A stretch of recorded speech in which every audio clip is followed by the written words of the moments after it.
Are you planning a cruise out of Seattle? Here's how we spent a few days before embarkation, from the bustling Pike Place Market to the quiet of Bainbridge Island. Hi, I'm Doug, this is Leah, and we are Go Travel Life.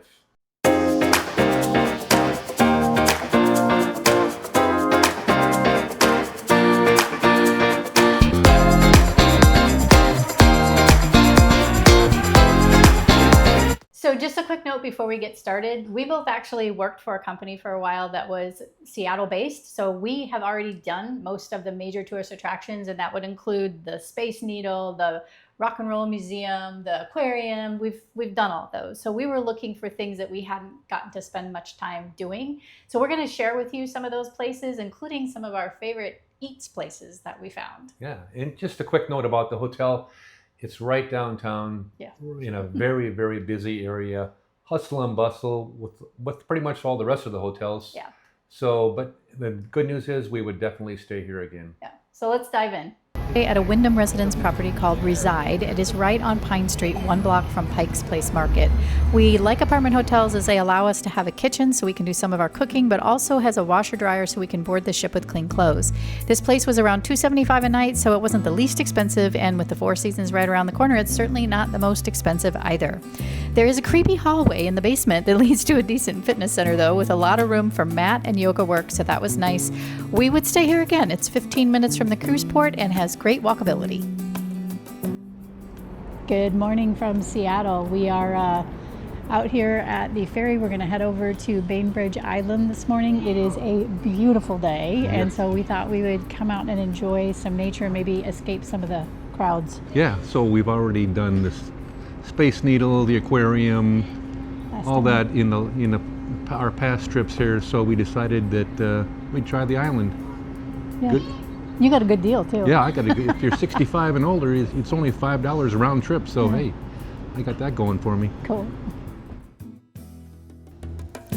We love to stay in waterfront towns and explore where the ferries can take us. The skyline views were incredible as well on this sunny morning. It's also fun to see the cruise ships that are in port, and the Coral Princess was here today. We are going to explore the Waterfront Park later. That's where that huge Ferris wheel is located. The Seattle Aquarium is next door, and here is Pier 54. I hear Ivan's Acres of Clams is the go-to for fresh clams in the area.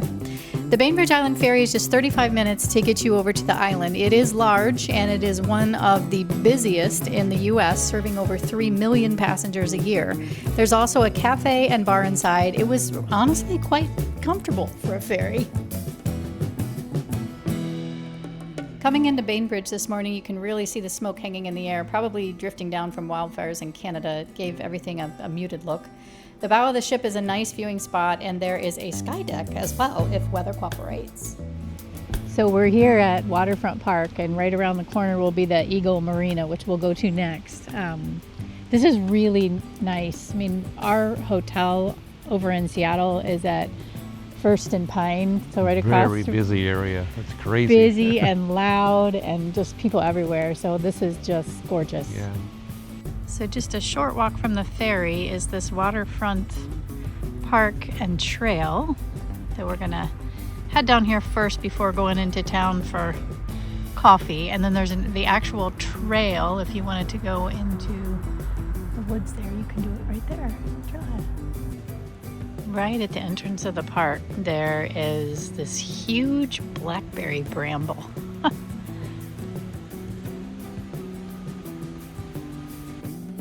We're just off the ferry, and it's like someone turned the city volume down. No honking, no rush, just boats bobbing, birds chirping, and you don't see them, but we did. But one jogger who's clearly training for the Olympics. If this is our pre-cruise calm, we're doing it right. Downtown Bainbridge on a quiet morning, just the sound of footsteps, espresso machines, and Doug panning the camera like a pro. We popped into a little antique shop, we grabbed some coffee, and it was just calm and peaceful, and the kind of calm you just don't find across the water. Heading back from Bainbridge, the view of Seattle is crystal clear.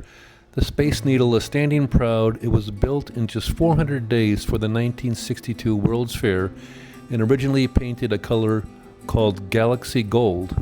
On days like this, you can typically see Mount Rainier in the distance, but not today for us. This art is called Hammering Man outside of the Seattle Art Museum. He's a tribute to all working people and works 20 hours a day, but takes Labor Day off. Very fitting. By the way, very close to here is a place called Mason's, and they had a phenomenal lobster roll. It was $24 and packed full of very, very fresh lobster. Highly recommend. Outside Miners Landing, once a steamship hub, now home to snacks, arcades, and many restaurants. Just steps away, the fountain catches the light. It's not just a decoration, it's a 1974 bronze sculpture by James Fitzgerald and Margaret Tompkins, restored after it literally fell into the bay during pier repairs.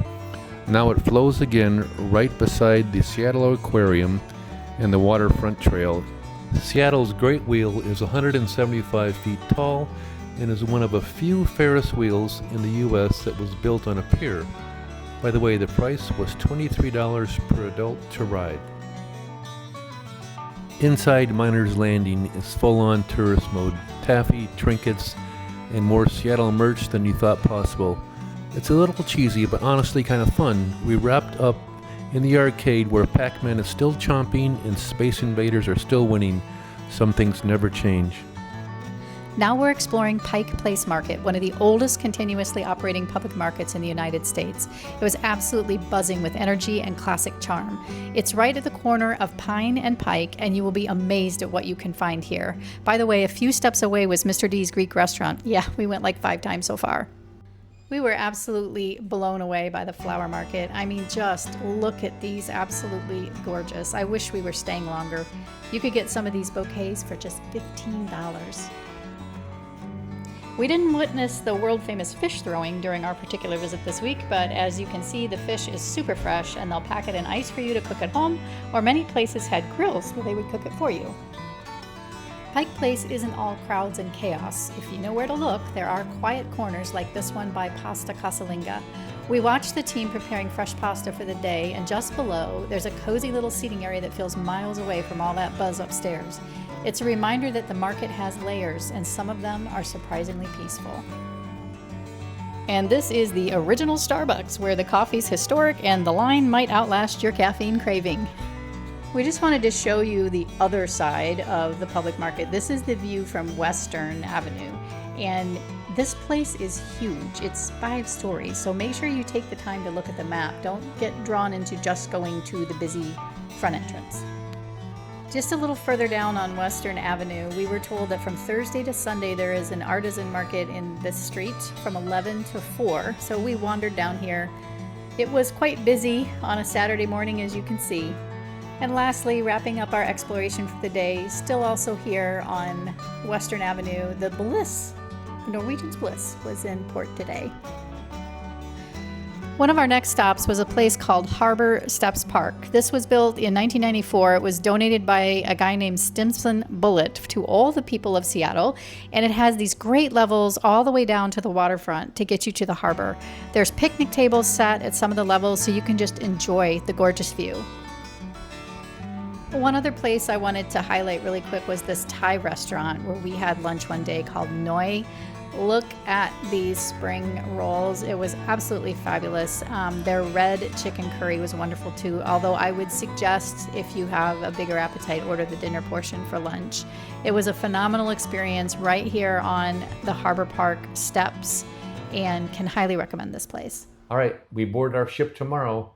We're going to cross the Pacific over to Japan and do a circumnavigation. The cruise will be 28 days long. Yeah. So if that's something you're interested in and you haven't already subscribed, please do so and check that notification bell so you get notified, as we will be posting throughout the cruise. And by the way, if there's anything that we missed that we should see when we're here next time, because we do plan on cruising out of Seattle again, please take a moment to put it in the comments. We would really appreciate your advice. But before we wrap, what was your favorite part of pre-cruise Seattle? I like this location. I love that we're a block away from the hustle and bustle of Pike Place Market. It was a great time. How about you? You know, I'm going to go with the quiet of Bainbridge. I figured. It was really nice to have, several hours where we could just go and be in the quiet. So But thank you so much for watching along with us, and we will see you on the next episode.